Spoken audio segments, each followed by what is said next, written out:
97% of scientists say there's climate change, it's caused by man, and that it's dangerous.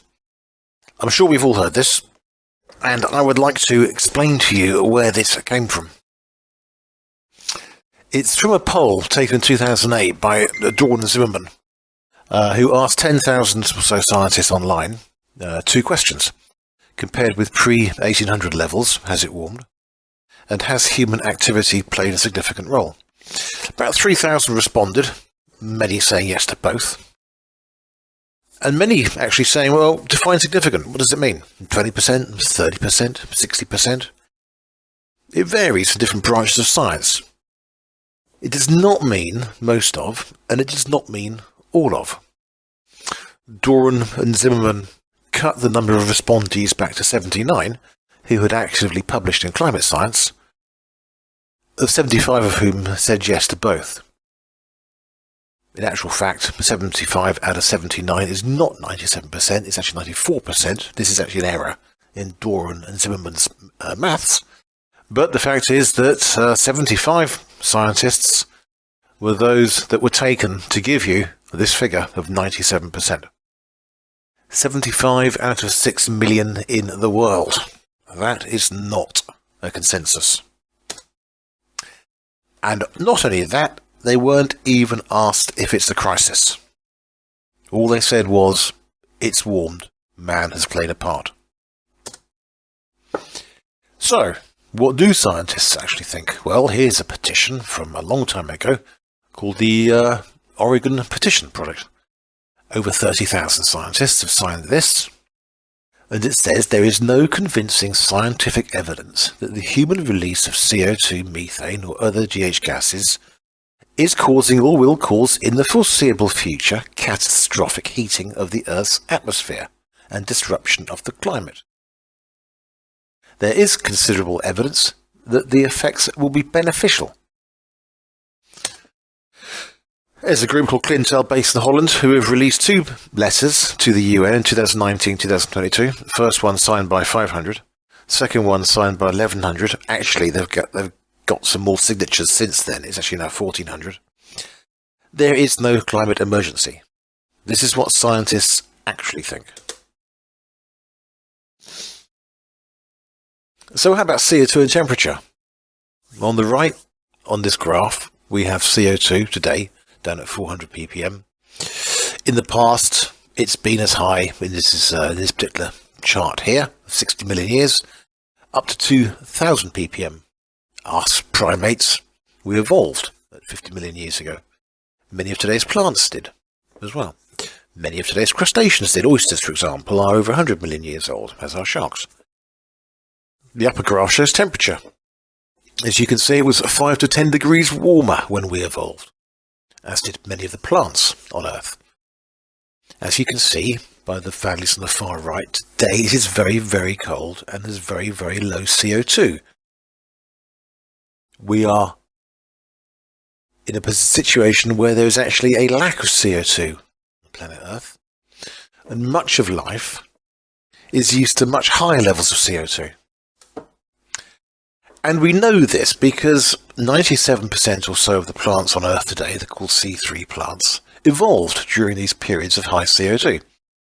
So, what we see today when we expose plants today to higher levels of CO2 is much higher plant growth.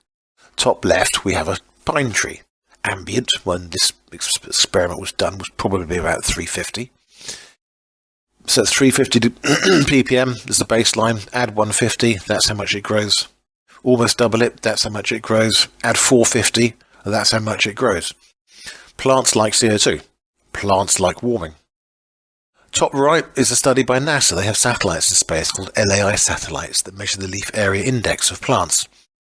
This was from the 1980s to 2015. And as you can see, the planet is roughly about 20-25% greener. There are some areas of deforestation in red. This is the effect of chainsaws and the effect of man cutting down trees for industry. Bottom left, this is the effect of warming on global precipitation. A 4% increase globally on average some areas slightly drier, some slightly wetter. This also helps plant growth. On the right is global cereal yield. So all cereals, as you can see, many areas doing much better. Crop yields are up. Part of that increase in crop yields is also due to the increase in CO2. Plants like CO2, plants like warmth. There was a period recently called the Holocene climatic optimum, which was roughly about 2 or 3 degrees C warmer globally. The warming seemed to have been concentrated in the northern hemisphere, so the Alps, Scotland, the Arctic, the far north was possibly 5 or 6 degrees warmer than today. During this time, the Sahara was green. We know this because they've put radar through the sand and they've found old riverbeds there. They've also found rock paintings of giraffes and so on, and they can tell by the sand sediments on the southwest coast of that part of Africa that the sand has only been blowing off that part of the coast, because that's the direction of the prevailing wind there, fairly recently. So before that there was no sand. Bottom left, this is a glacier retreat up north, Iceland, Sweden, Alaska, places like that, Greenland, and they're exposing long dead trees, forests. These are the trees that grew many thousands of years ago during this Holocene climatic optimum. And today these trees grow 300 miles to the south. That's how much warmer it was then. Top right, Scotland had a Mediterranean climate. That's probably quite a few degrees warmer. They know this by looking at the silt beds from Loch Ness. Bottom right, glacial growth in the last 12,000 years across the world. Northern hemisphere red, southern hemisphere blue. As you can see, we are currently near the highest extent of glacial growth, being a little ice age in 1700.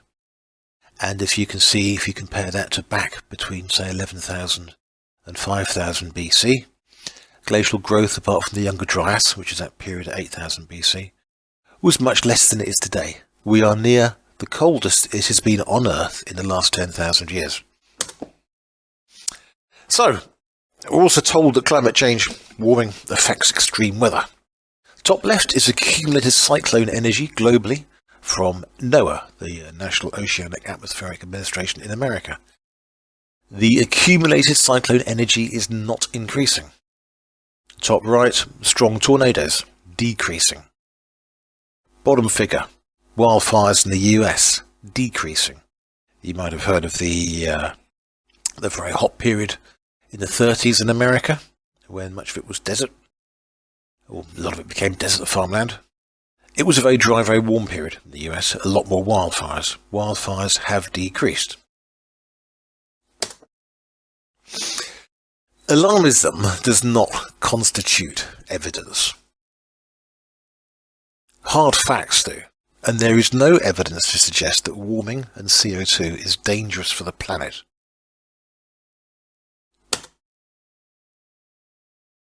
The supposed solution to climate change, wind turbines and solar panels, is not an environmental solution. This top picture is wind turbine blades chopped up and dumped in landfill. That little yellow thing is a big bulldozer.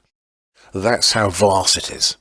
That big patch of white dust is cut up fiberglass because these blades are cut up. This stuff is terrible. It gets in your lungs. It's like asbestos. It's really nasty. You can't recycle fiberglass. The best you can do is something called pyrolysis, which is where you cook it up at high temperature. You produce something like natural gas, which you can burn, a black sludge, and glass fibres, which you can use in concrete. That's not recycling. That's called trying to get rid of it. And as you can clearly see, that isn't done, because here it is in landfill. Putting plastics in landfill is not an environmental solution. Solar panels. Huge quantities of toxic metals in them. Here we see them dumped, broken up, leaching those toxic metals into the ground. I believe there is one recycling plant in France, in the entire world, that can recycle solar panels. It's very expensive to do so. And this is why it isn't done. Once the cost of recycling that is, of course, added to the cost of the installation and onto the cost of electricity, you end up with much more expensive electricity. In the meantime, burning natural gas, all that produces is plant food, which makes the planet greener, which you know about. And wind turbines don't blow. We know what happened in September in 2021 when the wind died and electricity prices went up 250% year ahead, 700% day ahead, when many electric companies went under because they were trapped between the cap, the amount they could charge to the end user, and the increase in the cost to them from the wind turbines. About 20 companies went under. The increase in cost of electricity in the UK is having a catastrophic effect on our economy and on people's household income. Going back to the medieval, where we relied on wind power to produce bread, is not a viable solution. It is not the way ahead. There is a better way of doing this. In that future, if you want to get off CO2, nuclear. It's the only one we have that can deliver baseload 24/7 power on demand. And while we have many small medium reactors on order from Rolls-Royce and big nuclear power plants on their way, which will take 10 years or so, the SMRs from Rolls-Royce take about 4 or 5 years to commission. The only viable solution until those come in is to burn gas. Wind turbines and solar panels don't work. And of course, trying to cut CO2 is actually a pointless task, because don't forget that every other country is producing CO2 as well. And many of those countries, India and China, Pakistan, the Middle East, South America, Africa, some, don't care about our CO2 cutting fantasy we have. So whatever we do, CO2 will go up past 500, 600 ppm. And if we get any impacts from that on our weather, we're going to get those anyway. So by far the most effective solution is to adapt to the impacts of climate change and not to try to stop it, because then we can spend the money where and when it is needed. Be it a dam in Africa, be it a seawall in Lincolnshire. It is much cheaper, much more effective to do that.